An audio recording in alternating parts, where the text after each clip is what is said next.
किसान भाइयों, यूरिया खेत में कैसे डालें? खेत में यूरिया डालने का सही तरीका। किसान भाइयों, इस वीडियो के माध्यम से हम आपको पूरी जानकारी देंगे। किसान भाइयों, वीडियो को अंत तक जरूर देखें, क्योंकि वीडियो को अगर आप अंत तक नहीं देखते हैं तो आपका कोई भी इम्पोर्टेंट पार्ट छूट सकता है। जो किसान भाई हमारे चैनल पर पहली बार आए हैं वो चैनल को सब्सक्राइब कर ले, पास में आ रहे बेल आइकन को ऑल करना ना भूलें, जिससे कि हम इसी तरह की कोई भी वीडियो लाते हैं तो सबसे पहले आपके पास नोटिफिकेशन पहुँच जाए। किसान भाइयों, हम आज बात करने जा रहे हैं गेहूं की फसल में यूरिया का जो हम प्रयोग करते हैं। किसी भी फसल में आप ले लीजिए, कब और कितना करना चाहिए। किसान भाइयों, होता क्या है कि हम देखी दुनिया में, जैसे कि पड़ोस में एक किसान ने अपने खेत की फसल में 2 कट्टों का छिड़काव कर दिया। उसी की देखा दुनी में हम किसान भाई ये करते हैं कि 2 बोरी यूरिया लेकर अपने खेत में छिड़काव कर देते हैं, क्योंकि हम उससे क्यों पीछे रहेंगे, ये सोचकर किसान भाई यूरिया ज़्यादा दे देते हैं अपने खेतों में। किसान भाइयों, ज़्यादा यूरिया देने से आपकी अपनी मिट्टी में झाड़ी और पत्थर हो रही है, जिससे आगे की पैदावार बेकार होती जाएगी। इतने ज़्यादा यूरिया का आप प्रयोग करेंगे उतनी ज़्यादा फसल के अंदर बीमारी आपको देखने को मिलेंगी। सुरीका, अनसीका अटैक आपके खेत में ज़्यादा ही आएगा। किसान भाइयों, इसलिए आपको हम बेहतर तरीके से समझाना चाहते हैं। यूरिया आप जब पहली सिंचाई करते हैं, गेहूं या धान हो, हम मान लेते हैं कि पेड़ छोटा सा है, 1 बालिश का हो जाता है।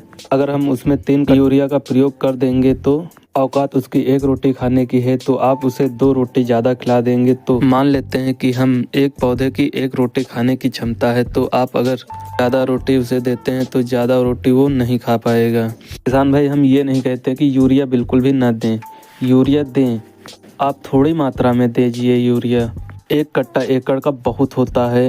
अगर आप 35-35 किलो प्रति एकड़ के हिसाब से डालेंगे तो भी आपकी अपनी फसल में अच्छा ग्रोथ देखने को मिलेगा। अगर आप ज़्यादा यूरिया देना चाहते हैं तो 8-10 दिन के बाद फिर आप यूरिया दे सकते हैं। लेकिन किसान भाइयों, यूरिया कई भागों में बांटकर यूरिया अपने खेतों में डालें।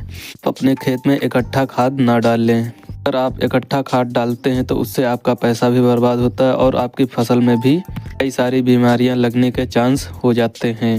जैसे कुछ लीचिंग हो जाती है, कुछ वायुमंडल में निश्चांस हो जाता है।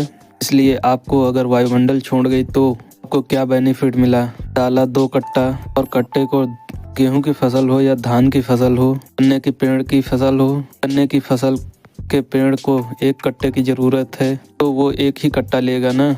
कट्टा आपका खराब ही गया, कट्टा आपका बेकार ही गया और आपका पैसा भी बर्बाद हो जाएगा। किसान भाइयों, यूरिया को आप हल्की मात्रा में डालिए। यूरिया से क्या होता है, वनस्पति वृद्धि होती है और कुछ नहीं होता है। ना तो आपको कोटल लिंक देखने को मिलेगी, ना फसल स्वस्थ रहेगी, ना फसल में जानदारी पैदा होगी, ना फसल के अंदर कोई भी रोधक क्षमता नहीं आएगी कि वह किसी रोगों से लड़ सके। यूरिया इन कामों को नहीं करती है।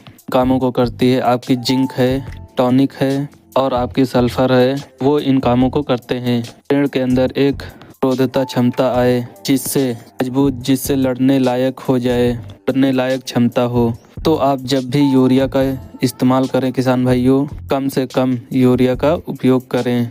30 से 35 किलो, अगली फसल पे भी आप इतना ही प्रयोग करें। 30 से 35 किलो से ज़्यादा आप प्रयोग ना करें। जो किसान भाई ज़्यादा यूरिया डालते हैं इससे उनका नुकसान के अलावा कुछ नहीं मिलता है।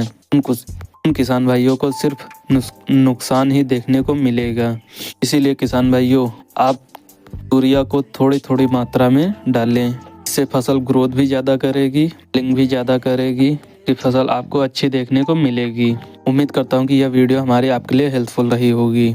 दोस्तों, यह वीडियो सभी किसान भाइयों तक शेयर कर दें, ताकि यह जानकारी उन किसान भाइयों तक भी यह पहुंच जाए कि वो भी किसान ये गलती बार बार ना करें। कि किसान भाइयों, जय हिंद। आज के वीडियो में इतना ही, फिर मिलते हैं नेक्स्ट वीडियो में। तब तक के लिए बेस्ट ऑफ लक।